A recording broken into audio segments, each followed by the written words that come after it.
Pasur përplasje ende pa filluar zyrtarisht punimet për ditën e sotme. Zyrtarisht do të jetë seanca e fundit e Kuvendit të Shqipërisë, por ja shikoni këtu përplasjet mes deputetëve shkruar aty Gazmend Bardhi, punësit e gardës janë gjithashtu të mobilizuar, ndërsa është e paqartë se cila është kërkesa e deputetëve të opozitës që po bëjnë edhe këtë përplasje me gardën dhe kolegët e tyre të mazhorancës në Kuvend.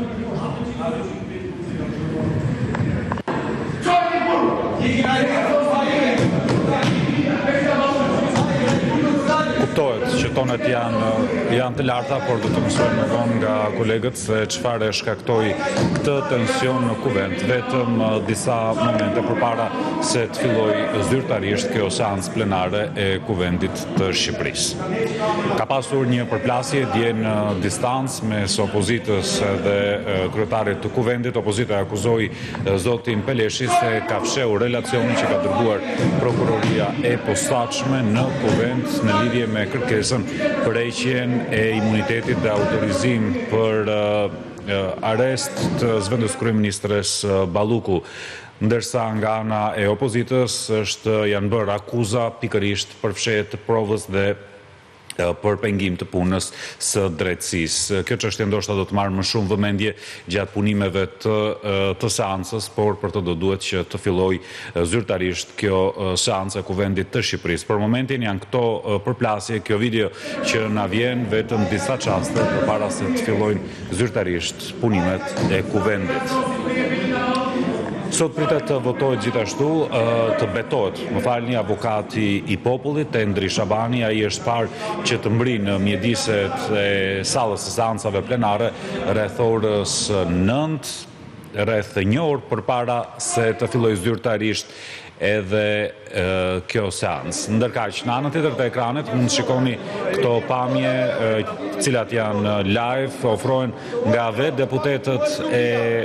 opozitës, duket se ata kanë zënë pjesën e ulseve të qeverisë.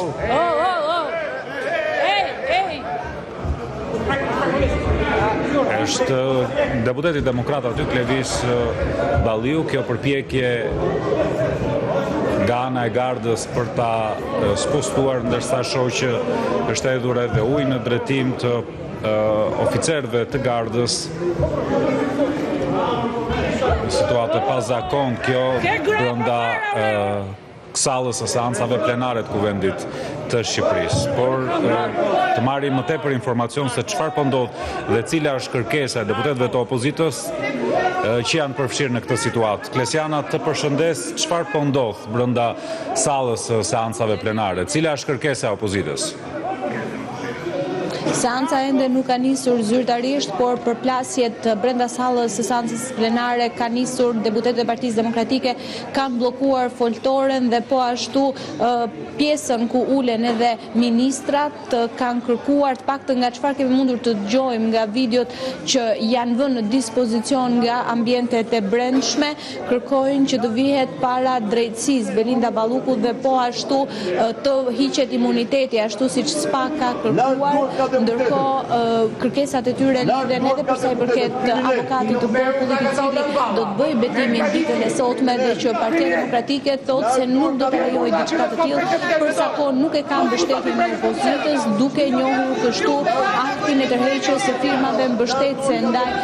Endrit Shabanit, i cili u zgjodh me votat e socialistëve në seancën e fundit plenare me 85 vota dhe që ditën e sotme është parashikuar që të kryhet edhe procesi i betimit. Në fakt, përplasjet duken në të ashpra në sallën e seancës plenare, ndonse mediat po vijojnë të qëndrojnë tek hyrja dhe ende nuk jemi lejuar, duke qenë se seanca nuk ka nisur zyrtarisht dhe nuk po lejohemi që të futemi në ambientet e brendshme, ndërsa pamjet kryesisht janë vënë në dispozicion edhe nga deputetët e Partisë Demokratike mbi gjithë përplasjet që po ndodhin brenda në sallë.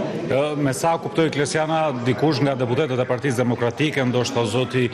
Klevis Balliu, se ndonjë tjetër ka zënë ulset e ministrave dhe ka pasur një përpjekje nga garda për ta larguar, sepse dëgjohet si zoti Berisha ashtu edhe Gazmend Bardhi duke bërtitur larg duart nga deputetët e opozitës.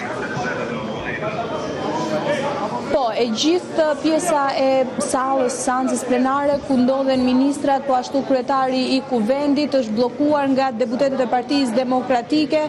të cilët në fakt po mundohet që të neutralizohet gjendja nga punojësit e gardës, por që duket e vështirë në fakt në kushtet për Partitë Demokratike, disa prej deputetëve të përfshirë nga pamjet po shoh Gazmend Bardhin, po ashtu deputeti Flamur Noka, Sajmir Korreshi, por edhe deputetët e tjerë të Partisë Demokratike, Dina Zhupa, të cilat po vijojnë të qëndrojnë duke mbajtur bllokuar foltoren, por edhe një pjesë të sallës